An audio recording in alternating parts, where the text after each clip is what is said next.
channel Mubarak Tutorial. So today this is our second lecture or second video for Mathematics Part 1 10th Standard English Medium Maharashtra Board, right? In last video we discussed about linear equations into variable, means how we are going to understand the topic of this one. So please, those who are not seen my last video, you can go back and check my first video so that you can understand at least what is there the meaning of linear equation into variable. आपको आसानी से समझ में आ जाएगा कि linear equation into variable है क्या, actually इसको कैसे हम लोग अंडरस्टैंडिंग करेंगे. Now this is my second lecture and in this lecture I am going to explain you in whole topic, that means this chapter, what are the content are there, means क्या क्या चीज़ है, क्या क्या topic है जो हम लोग इसमें कवर करने वाले हैं, उसको सिर्फ हम लोग डिस्कस करेंगे, थोड़ा एलाबोरेट ज़्यादा नहीं करेंगे. आफ्टर दैट यानी इसके बाद में हम लोग एक एक टॉपिक पे एक एक वीडियो या दो टॉपिक पे एक एक वीडियो बना के इस चैप्टर को किसी तरह हम लोग कंप्लीट करेंगे और साथ ही साथ we will practise it, we will do some homework as well as class work और whatever we can do. और हमारा क्वेश्चन आंसर का सेशन भी होगा. कमेंट में आप अपने डाउट और जो भी है पूछ सकते हो. तो चलिए ज़्यादा देर ना करते हुए हम लोग यहाँ पे अपना टॉपिक स्टार्ट करते हैं. ओके, सो आज का टॉपिक है लीनियर इक्वेशंस इनटू वेरिएबल्स. इस चैप्टर में क्या क्या मेन कंटेंट है और हमको क्या क्या सीखना है और उसमें क्या क्या टॉपिक कवर करने वाला हूँ, that I will going to explain you little bit one by one point wise. The first point is हमको इसमें सीखना है linear equations in two variables. That means linear equation two variable क्या है, इसके बारे में तो मैंने एक वीडियो लेक्चर बनाया हूँ, आप देखेंगे समझ सकते हो. लेकिन नेक्स्ट वाला ये जो है इसमें हम लोग आइडेंटिफाई करेंगे. मीन्स हो सकता है कि हमको दो चार ऐसे इक्वेशन दे दिए जाए जिसमें वो लीनियर हो भी सकता है, नहीं भी हो सकता है.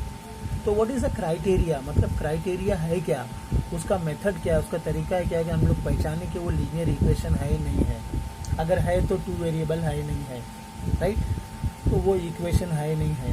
तो इस तरीके से हम लोग इसमें ये सीखेंगे कि कोई भी इक्वेशंस को हम लोग पहचाने कि वो लीनियर इक्वेशन है नहीं है, उसके कुछ क्राइटेरिया है, कुछ तरीका है, कुछ मेथड है, वो हम लोग सीखेंगे इसमें इस टॉपिक में. ओके, अब हमारा नेक्स्ट टॉपिक जो होगा वो होगा simultaneous linear equations.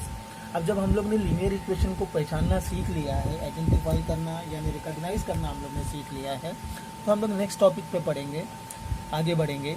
And the next topic will be simultaneous linear equations. यानी अब तक जो भी हम लोग लीनियर इक्वेशन समझ में आए, पहचान सके, अब उसको हम लोग साइमल्टेनियस लीनियर इक्वेशन लेंगे. यानी एक से ज़्यादा हो सकता है, दो हो या दो से ज़्यादा हो, तो हम लोग साइमल्टेनियसली उसको सॉल्व करेंगे. We will solve it, we will resolve it. तो उसके लिए हमारे पास दो मेथड होगा, मेथड 1 और मेथड 2, और उसमें से हम कुछ सम्स भी सॉल्व करेंगे. तो फिर उसको आप में कुछ प्रॉब्लम्स आएंगे तो आप कमेंट के थ्रू मेरे से पूछिए, मैं आपको रिजॉल्व करके बताऊंगा. ओके, तो दूसरा जो हमारा मेन टॉपिक रहेगा वो साइमल्टेनियस लीनियर इक्वेशन, यानी एक से ज़्यादा होगा और साइमल्टेनियसली हम लोग को उनको रिजॉल्व करके उसमें से उसकी वैल्यूज़ निकालना रहेगा दोनों वेरिएबल की. तो उसको भी हम लोग डिटेल में पढ़ेंगे, राइट. चलिए, अब तीसरा पॉइंट हमारा आता है अंडरस्टैंडिंग द ग्राफ. ये भी बहुत इम्पॉर्टेंट है.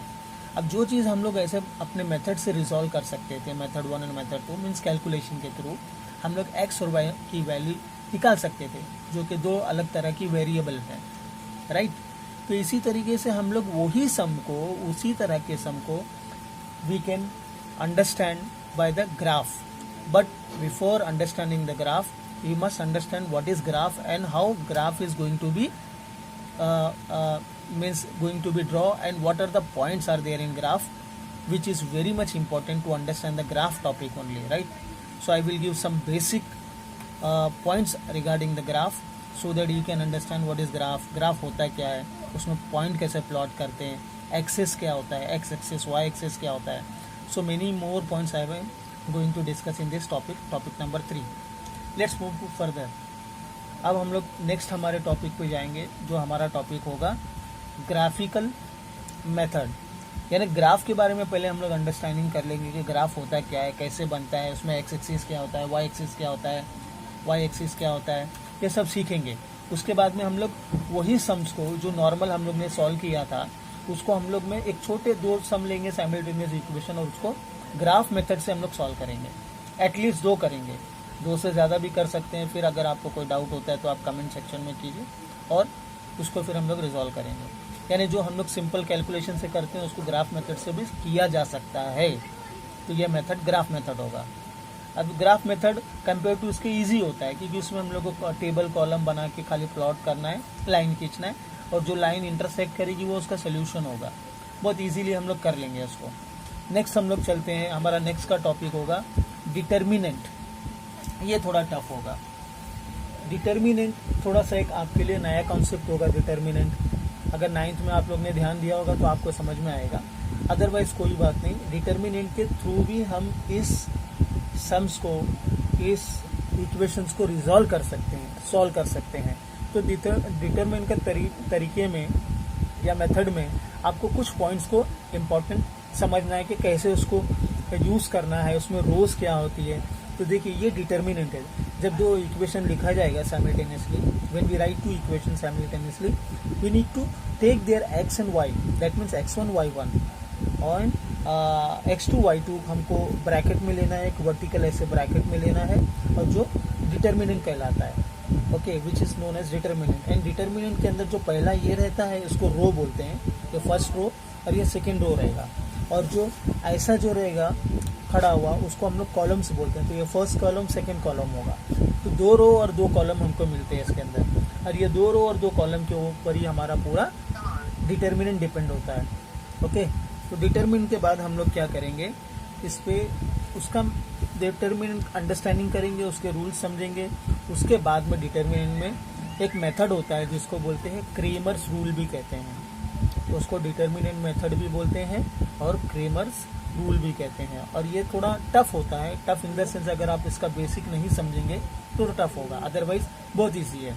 अब देखिए ये एक इक्वेशन है, linear equation a1x plus b1y equal to c1 and a2x plus b2y equal to ct। ये 2 इक्वेशन है। ये 2 इक्वेशन को आप लोग क्या करोगे, पहले अंडरस्टैंडिंग करोगे इसको एंड फिर रिजॉल्विंग करोगे फ्यू इक्वेशंस को।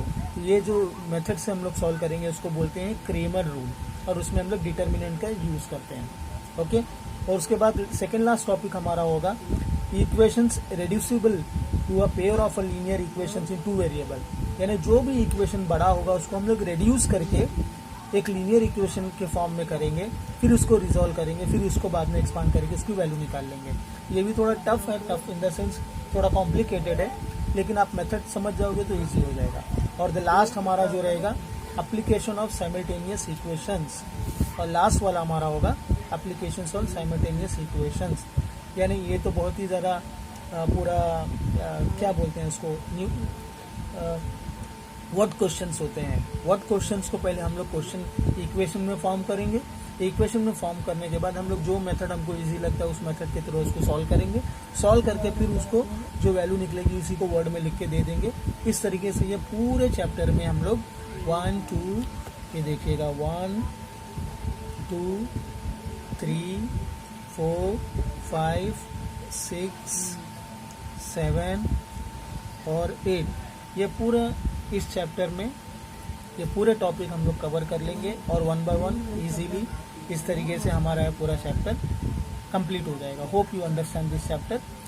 We will meet in another chapter with topic 1 and the part 1 linear equations in 2 variable. Thank you very much for listening. Please subscribe my channel and share, like it and do comment.